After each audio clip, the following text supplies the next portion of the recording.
पिता का जो गौरव और सम्मान होना चाहिए वो दिनों दिन कमज़ोर होता जा रहा है, जबकि पिता को पिता का गौरव मिलना चाहिए।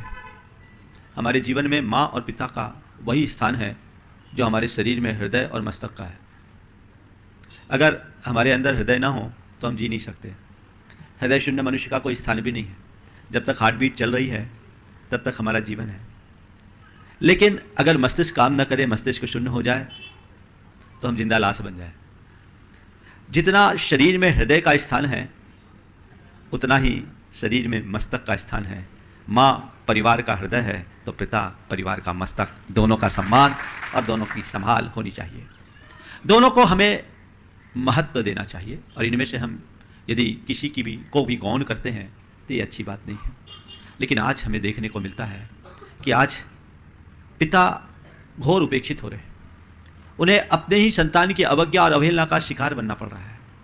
आज पिता की घोर उपेक्षा और तिरस्कार हो रहा है, और वह व्यथा वह पिता ही जानता है जब उसे अपने ही संतान की घोर उपेक्षा और तिरस्कार का पात्र बनना पड़ता है। आखिर ये सब क्यों हो रहा है? बंधुओं, पिता का गौरव हो तो परिवार का गौरव है, परिवार का गौरव है तो समाज का गौरव है, और समाज का गौरव है तो संस्कृति का गौरव है। हमें सबके गौरव को बचा करके चलना चाहिए। आज मैं बात आगे बढ़ाऊं। पिता को पिता का गौरव मिले, इसके पीछे आज जो पिता की गौरव और गरिमा खंडित हो रही है, इसके पीछे पुत्र तो जिम्मेदार है ही, पर कहीं कहीं पिता भी जिम्मेदार है। मैं दोनों को कसूरवार मानता हूं। यदि एक अच्छा पिता होगा तो निश्चयतः उसकी होने वाली संतान भी एक अच्छी संतान होगी। पुत्र यदि खोटा है तो उसके पीछे पिता कहीं ना कहीं भागीदार तो है ही। लोग एक अच्छे पुत्र की कामना तो करते हैं, पर एक अच्छे पिता को अपने भीतर प्रकट करने की कोशिश नहीं करते। अपने भीतर देखिए, यहां जितने लोग उपस्थित हैं लगभग सभी पिता हैं। दो चार जो नहीं है वो आगे बनने वाले हैं। लेकिन देखो कि आपके भीतर एक अच्छे पिता का जन्म हुआ है या नहीं। एक अच्छा पिता किसे, फिर गुणों की चर्चा करूंगा। चार दोष जो एक पिता के हैं उनसे प्रत्येक पिता को बचना चाहिए। सबसे पहला दोष, जिद्दी ना हो। जिद्दी, कुछ पिता बड़े जिद्दी होते हैं। जो कह दिया बस एक जिद पकड़ ली सो पकड़ ली, उसका क्या परिणाम होगा उससे कोई लेना देना नहीं। जो मुंह से एक बार निकल गया सो निकल गया, जो कह दिया सो कह दिया। ऐसे पिता अपनी संतान का सम्मान खो देते हैं। कदाचित उसके प्रभाव में आकर या अपने संस्कार और संकोच की वजह से वे उसका प्रत्यक्ष प्रतिवाद भले न करे, पर हृदय में स्थान नहीं बना पाते। आप देखिए कहीं आपका स्वभाव जिद्दी तो नहीं है। मैं तो कहता हूं जो जितना जिद्दी होता है वो उतना रद्दी होता है। जिद मनुष्य को रद्दी के टोकने में डालने लायक बहुत बना देती है। जिद्दी नहीं, जिंदा दिल बनिए। अब महाराज फिर क्या कुछ बात न रखे? बात रखिए, बात रखने का निषेध कौन करता है? सही बात को अच्छे से रखिए, पर किसी बात की जिद करने की जगह सामने वाले की भावनाओं का ख्याल रखते हुए अपने कार्य को अंजाम दीजिए। कई बार इस जिद के कारण बड़ी बुरी स्थितियां बन जाती है। एक स्थान पर मैं था, वहां मंदिर का शिलान्यास होना था, मंदिर का निर्माण होना था। समाज का बड़ा उत्साह था। हमें उस समाज का बहुत दिनों से इसी बात का आग्रह था कि आप पहुंचेंगे तो हमारे मंदिर का निर्माण हो जाएगा। उस समाज का एक युवक जो अग्रणी भूमिका निभा रहा था, उसकी दिली इच्छा थी कि इस मंदिर का शिलान्यास हमारे परिवार के कर कमलों से हो। सक्षम था, समर्थ था, पर घर में पिताजी थे। पिताजी से पूछे बिना कुछ कर नहीं सकते। अब पिताजी से पूछा, पिताजी ने कह दिया हमें नहीं करना, हमें नहीं करना है। बेटा मायूस हो गया, क्योंकि उसको पता था कि पिताजी के मुख से एक बार ना हो गई तो हां कहलवाना संभव नहीं है। कोई भी उपाय कर लो, अब पिताजी ने ना कह दिया तो ना है, अब हां होना ही नहीं है। वो एकदम मायूस हो गया, दुखी हो गया। मैं देखा कि 2 दिन से उसके चेहरे की चमक खोई हुई थी। मैंने एक रोज उससे पूछा क्या बात है भाई, तू 2 दिन से बड़ा हताश और उदास सा दिख रहा है। बोले महाराज क्या करूं, बड़ी भावना थी कि मंदिर का शिलान्यास में मुख्य शिला, आधारशिला हमारे परिवार द्वारा हो। बोले रख लो। बोले पापा ने मना कर दिया। मना कर दिया तो मना लो। बोले उसको भगवान भी नहीं मना सकते। एक बार ना यानी ना। मैंने कहा मैं बोलूं? बोले महाराज भूल कर मत बोलना, नहीं तो हमारा आना बंद हो जाएगा। उनको लगेगा कि हमारी शिकायत हो गई है। महाराज जी मन की बात मन में रह गई। आज हम हर तरह से सक्षम है, आज समाज में हमारा महत्वपूर्ण स्थान है, और हम आर्थिक रूप से भी समर्थ है, मंदिर बन रहा है, दोबारा तो बनने वाला नहीं हमारे जीवन में, तो ये चाहता था कि हमसे हो, पर पिताजी ने ना कर दिया। अब क्या करें?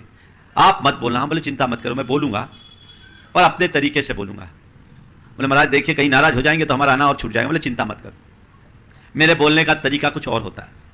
मैंने अगले दिन अपने प्रवचन में इसी बात को एक प्रतीकात्मक तरीके से रखा और जिद के दुष्परिणामों को रेखांकित करते हुए परिवारजनों की भावनाओं का कद्र करने का उदाहरण प्रस्तुत किया। वो उस सभा में बैठे थे, मैं देख रहा था उनकी भावभंगिमा बड़ी अनुकूल प्रतिक्रिया दे रही थी। मेरा प्रवचन खत्म हुआ और वो मेरे पीछे पीछे आ गए। शिलान्यास में अभी 4-5 दिन का विलंब था। बोले महाराज जी वो शिलान्यास का क्या हुआ? बोले बातचीत चल रही है। बोले महाराज सब निर्धारण हो गया क्या? हमने कहा मैंने अभी एक रुकवा के रखा था, बाकी कमेटी वालों से पूछो।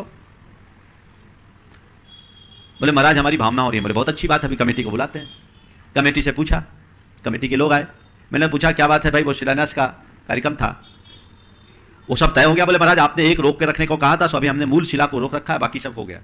हमने कहा भैया मूल आधार शिला रखी बाकी है, अगर तुम करना चाहो तो कर लो। पूछा क्या न्यौछावर रखा गया? वहाँ की कमेटी के लोगों ने उसका जो न्यौछावर था वो न्यौछावर उन्हें सुनाया। आप सब सुनकर के आश्चर्य करोगे, जो न्यौछावर कमेटी ने बोला इसमें 5 लाख रुपया और जोड़िए और ये सौभाग्य मैं प्राप्त करूँगा। सब तो ये चाहते ही थे। बड़ी प्रसन्नता हुई सबको, उस व्यक्ति को भी प्रसन्नता हुई। और घर जैसे गए, उनका बेटा उनके चरणों में गिर गया, उनकी पत्नी, उनके बच्चे सब एकदम आह्लादित हो गए कि पिताजी आज आपने हम लोगों को ऐसी खुशी दी है, ऐसी खुशी दी है जिसकी हम कभी कल्पना नहीं कर सकते। बेटे ने कहा आप हमें विदेश घुमाते तो उतनी खुशी नहीं और कार्यों में उतनी खुशी नहीं जितनी आज हमें ये खुशी प्राप्त हुई। तो पिता ने भी कहा कि बेटे आज इस निर्णय से जितनी खुशी तुम लोगों को है उससे ज़्यादा खुशी मुझे है। मुझे लगता है आज महाराज ने प्रवचन शायद मेरे लिए किया था। अगर महाराज का प्रवचन हमने नहीं सुना होता, उनकी बातों को ध्यान में नहीं दिया होता तो शायद ये मैं निर्णय नहीं लेता। मैंने तो सोच रखा था अभी औरों को करने दो, बाद में जब घटेगा तब देखेंगे। लेकिन आज महाराज ने ये बात जता दिया कि अच्छे कार्य में तो सबसे अग्रणी भूमिका रखनी चाहिए। मेरी सोच बदल गई और मैंने ये कार्य कर लिया। बेटा बाद में मेरे पास आया, बोला महाराज आपने मेरे जीवन भर की कसक मिटा दी। मैं आप सबसे कहता हूं अपने भीतर झांक कर देखिए, कई बार ऐसा आपके साथ होता है कि बच्चे आपसे कुछ पूछते हैं और आपके मुंह से एक बार ना निकल गई तो ना होता है। मैं ये नहीं कहता कि बच्चे की सब बात में अपनी सम्मति दो, पर कम से कम उसकी अच्छी बात की अनदेखी तो मत करो। उसकी अच्छी बात की अनदेखी तो मत करो, उसका तो ख्याल रखो, तब तो प्रेम बनेगा। अगर जिद पकड़ करके बैठ जाओगे तो जीवन में कभी सफल नहीं होगे। हाँ, कभी कभी बच्चे भी जिद करते हैं तो हमारा काम है हम उनको कन्विंस करें। जिद किसी की हो, बड़े की हो या छोटे की, जिद होती है वो अच्छी नहीं होती।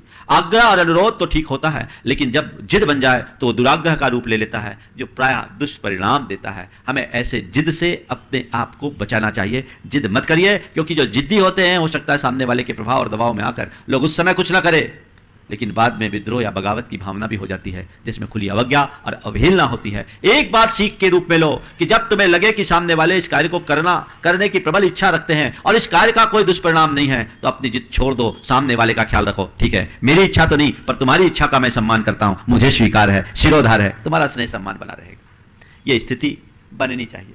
तो पहला स्वभाव, पहली जो दुर्बलता है वो जिद्दी की, वो जिद्दी नहीं होना चाहिए, जिंदा दिल बनिए। दूसरी बात, गुस्सैल न हो। कई पिता बड़े गुस्सैल होते हैं, एकदम नख चढ़े, गुस्सा उनके नाक पे चढ़ा होता है, थोड़ी थोड़ी बातों पर एकदम ऐसा क्षोभ प्रकट करते हैं कि घर परिवार में उनका टेरर रहता है। अपना स्वभाव ऐसा बनाओ कि तुम्हारे बच्चे तुमसे लिपट पड़े, ऐसा स्वभाव मत बनाओ कि तुमको देखकर बच्चे झटका खा के दूर हटे। 2 तरह के पिता होते हैं। एक पिता वो होता है जिसका बच्चा सामना करना नहीं चाहता, और दूसरा पिता वो होता है जिसके लिए बच्चे हमेशा बाट जो होते हैं। तुम्हारा कौन सा स्थान है? गुस्सैल बाप को कोई पसंद नहीं करता। करता है क्या? बोलो। हाँ करता है? कोई नहीं। अरे यार अभी जाएंगे 4 बातें सुनने को मिलेंगे, चलो ठीक है उनको खिसकने दो। कई ऐसे होते बाप इस तरफ तो बेटा इस तरफ, खिसक जाता है। यह तुम्हारी एक बहुत बड़ी दुर्बलता है। मन में ऐसा गुस्सा कभी हावी नहीं होना चाहिए। अपने गुस्सैल स्वभाव को नियंत्रित करना चाहिए। नियंत्रण, गुस्सा तो ऐसे किसी के अंदर हो ठीक नहीं है, और पिता गुस्सा और गुस्सा नहीं गुस्सा की मूर्ति बन जाए तो अच्छी बात नहीं होगी। इससे मन में डर उत्पन्न हो जाता है। बाप कुछ कर दे, कह दे, गुस्सा है, गुस्से में मारपीट भी कर देते, बड़े आक्रामक हो जाते, हिंसक हो जाते, और कभी कभी उसका बड़ा भयानक दुष्परिणाम भी आता है। गुस्सैल पिता क्रूर, क्रोधी और कठोर बन जाता है। परिणाम भयावह होता है। वो अपने गुस्से में सामने वाले के अच्छे बुरे का विचार किए बिना अपनी प्रतिक्रिया देना शुरू कर देता है। इससे अपने आप को बचाइए। एक पिता अपनी गाड़ी लेकर आया, नई गाड़ी थी, देखा उसका 4 साल का बच्चा एक खप्पर से गाड़ी में कुछ लिख रहा है। उसे देखकर जोर से गुस्सा आया, इतनी लग्जरी कार लेकर आया और ये मेरी गाड़ी में खरोच ला रहा है। वो गाड़ी में खरोच उभरे या ना उभरे, उसकी छाती में खरोच उभर गई। गुस्सैल तो था ही, वो गुस्से से आग बबूला हुआ और एक पत्थर उठाकर उसकी उंगलियों पर दे मारा। उसकी उंगली से खून की धार फूट पड़ी। तब उसे ख्याल आया कि मैं अपने अबोध बच्चे के साथ अन्याय किया हूं। लेकिन जब कार के पास जाकर देखा तो बड़ा शर्मिंदा हुआ, क्योंकि उस कार पर लिखा था पापा आई लव यू। बेटा लिख रहा है पापा आई लव यू, और बाप इतना गुस्सैल है कि उसके हाथ को, उंगलियों को लहूलुहान कर रहा है। कभी गुस्सा ऐसा मत करो कि तुम पागल हो जाओ। तुम पिता हो, अपने संतान के प्रति ऐसा गुस्सा कभी नहीं करना चाहिए। मैं आपसे सवाल करता हूं, गुस्सा करने वाले को कोई कभी अच्छे पिता के रूप में देखता है क्या? बोलिए। हाँ है? नहीं ना। मैं एक सवाल आपसे करता हूं, अगर मैं कहूं कि ये बड़े अच्छे पिता हैं तो आपकी आंखों के सामने कैसी छवि उभरेगी? आपकी दृष्टि में अच्छे पिता की क्या पहचान? बोलो। हाँ, विनय और विनम्रता हो, है ना? आप तो पिता हो, आपने हासिल किया होगा इसको। हाँ, बहुत सुंदर। विनय और विनम्रता से दूर है कि क्रोध और जिद से दूर है? बिल्कुल, बहुत अच्छी बात। एक अच्छे पिता की जब भी बात की जाती है तो वो पहचान नहीं जिसे हम मानते हैं। एक अच्छा पिता वो नहीं जो अपने बच्चों के लिए बहुत पैसा इकट्ठा करे। एक अच्छा पिता वो नहीं कि जो बच्चों के द्वारा पानी मांगने पर दूध दे। एक अच्छा पिता वो नहीं जो बच्चों को खूब सारी लिबर्टी दे। वो एक अच्छा पिता नहीं है। और यहां अच्छे पिता के रूप में मैं उसे भी नहीं मानूंगा जो अपने बच्चों के ऊपर जरूरत से ज्यादा नियंत्रण रखे, उनके ऊपर नकेल कसकर रखे। ये दोनों एक अच्छे पिता की पहचान नहीं है। एक अच्छा पिता वही है जो अपने बच्चों के साथ अच्छा व्यवहार करे। गुस्सैल पिता अच्छा लक्षण नहीं है। आप इससे अपने आप को बचाइए, बाहर निकालिए। तीसरा है अकड़ू। कई पिता बड़े अकड़ू होते, अकड़बाज, और हर जगह अपनी हेकड़ी चलाते। यह प्रवृत्ति अच्छी नहीं है। उसे विनम्र होना चाहिए। विनम्रता यह सिखाती है कि छोटे भी कोई अच्छा कार्य करे तो उसको सम्मान दो। छोटे की अच्छी बात को स्वीकार करो, भले वो तुम्हारा बेटा भी क्यों ना हो। लेकिन नहीं, मेरे आगे किसी की चलेगी नहीं, मुझसे पीछे बिना ऐसा हुआ क्यों? तुम कौन होते हो निर्णय लेने वाले? जो करूंगा सो मैं ही करूंगा। ऐसा होता है कि नहीं होता? कुछ लोग हैं जो ऐसा चलाना चाहते हैं। हालांकि आजकल जमाना पलट गया, फिर ऐसे लोगों को लोग ऐसी पलटी देते हैं कि जिंदगी भर वो चारों खाने चित्त हो जाते, कुछ कर नहीं पाते। हेकड़ी नहीं दिखाना चाहिए। अपने आप को इससे बचाइए। और संतान यदि योग्य बन जाए तो उसे निर्णय लेने का धीरे धीरे अधिकार दीजिए। दूर से ऑब्जर्व भी कीजिए कि कुछ गलत तो नहीं कर रहा है। और अगर तुम्हारी संतान कोई अच्छा निर्णय लेते तो मन ही मन प्रसन्न होइए, प्रमुदित होइए। देखिए, कई तरह के पिता होते हैं। एक मैं समेत शिखर जी में था, एक युवक मेरे पास आया। वो 4 साल की उम्र से मुझसे जुड़ा था, अब बड़ा हो गया था, व्यापार संभालता था। एक दिन मेरे पास आया और कहा, महाराज मेरी एक भावना है। क्या बात है? बोला, महाराज जी आज आपकी दया से सब कुछ ठीक है, किसी चीज़ की कमी नहीं। मैं चाहता हूं कि अपने पापा को गुणायतन का मेंबर बनाऊं। ठीक है, पापा से पूछ लिया। बोले, महाराज पापा से नहीं पूछूंगा, पापा से पूछना नहीं। बोले, क्यों? बोले, पापा से पूछने से कोई फायदा नहीं, वो बनेंगे भी नहीं और बनने भी नहीं देंगे, और एक बार उनके मुंह से ना निकल गया तो हाँ कहलवाना मुश्किल है।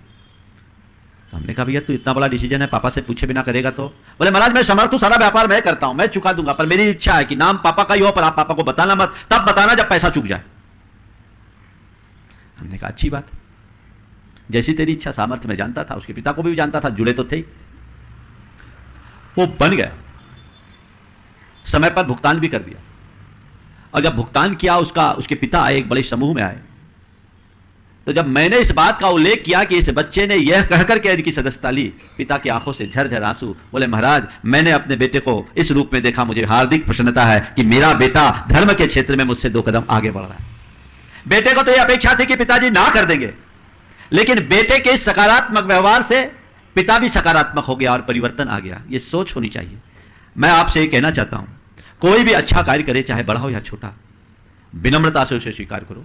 मैं ये नहीं कहता कि आप गलत बात को भी समर्थन दो, पर केवल इतना कहना चाहता हूं कि अच्छी बात को कभी उपेक्षित मत करो। अच्छे का और अच्छाई का सम्मान करना सीखो। परिवार में प्रेम तभी बढ़ेगा। चौथी बात, ज्यादा मीन मेख और टीका टिप्पणी की आदत से बचिए।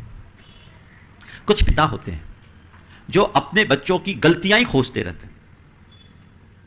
वो ये भूल जाते हैं कि मैं पिता हूं। उनका रोल पुलिस जैसा हो जाता है, छानबीन, तहकीकात। यह प्रवृत्ति अच्छी नहीं है।